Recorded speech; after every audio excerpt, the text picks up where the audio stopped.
Welcome to our fifth episode, Impermanence. To say that phenomena are impermanent seems very obvious, almost trivial, in fact. People go around saying glibly, this too will pass. We attempt to dismiss experiences, especially painful ones, with this glib phrase to the extent that it has become hackneyed, a cliche. To say that things will change has become very commonplace, almost banal. But in reality, this is actually a very powerful way to view phenomena, a very powerful lens. Let's investigate. At the most fundamental level, the universe is in a constant ferment, turmoil, and is in a constant state of flux, right from elementary particles to whole galaxies. Our perceptual apparatus actually needs this flux in order to be aware of experience, to register anything at all. Think, for example, of the sense of vision. I was once driving late evening on a mountain road and pulled in to a gas station to refuel. While refueling, a dense fog came up out of nowhere and blanketed the entire area so thickly I could not make out anything beyond a few feet. Everything vanished into a white blank. I sat in my car, and it was as if everything had stopped. The entire universe was gone. My own hands moving about and objects in the car that I could manipulate were the only things that reassured me I was still alive and kicking. You can imagine each of your senses similarly having just one constant input. Imagine if your ears registered nothing except a single tone the entire time. The sense of sound just vanishes. It is meaningless to say that we hear anything. Sound, touch, smell, taste are all dependent on change for perception to work. Yet in life, change can be stressful, painful, overwhelming sometimes. Why?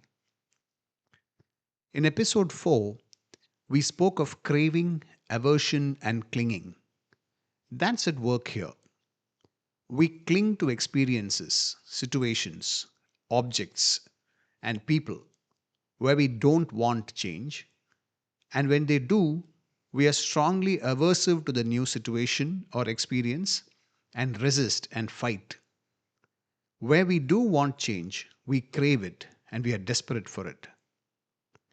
We cling to our personal appearance and we fight to preserve it and are upset when we cannot.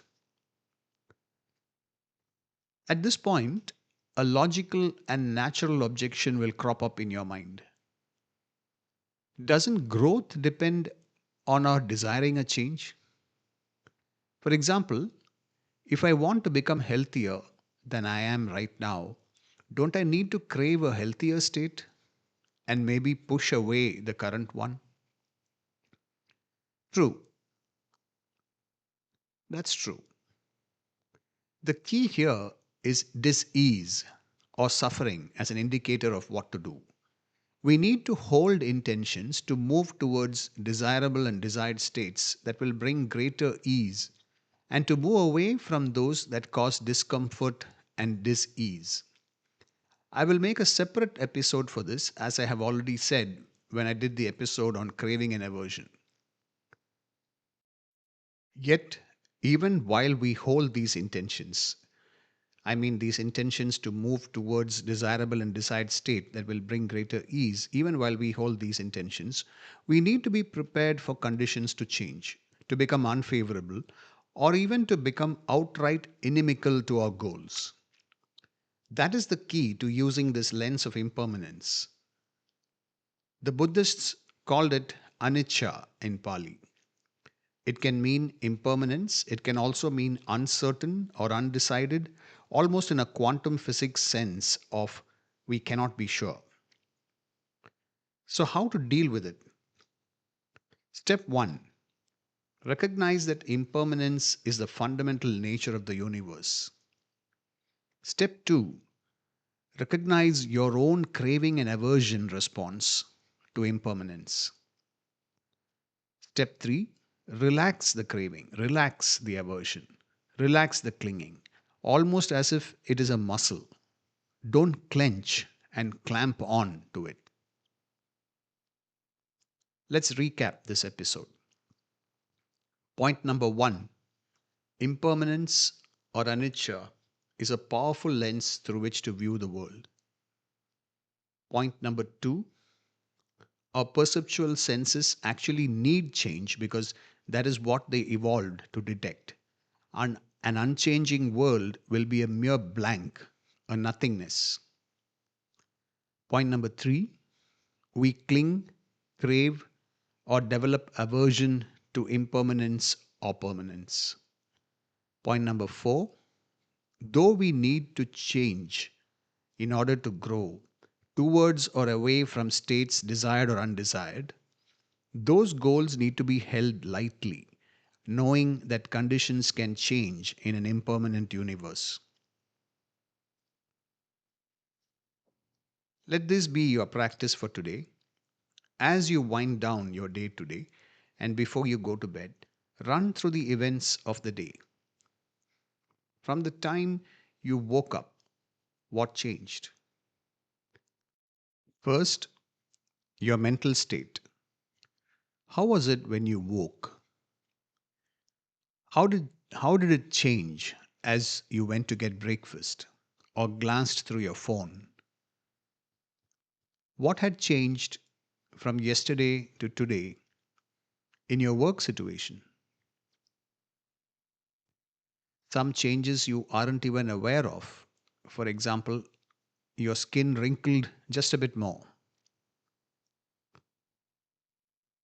What changes did you want but didn't get today?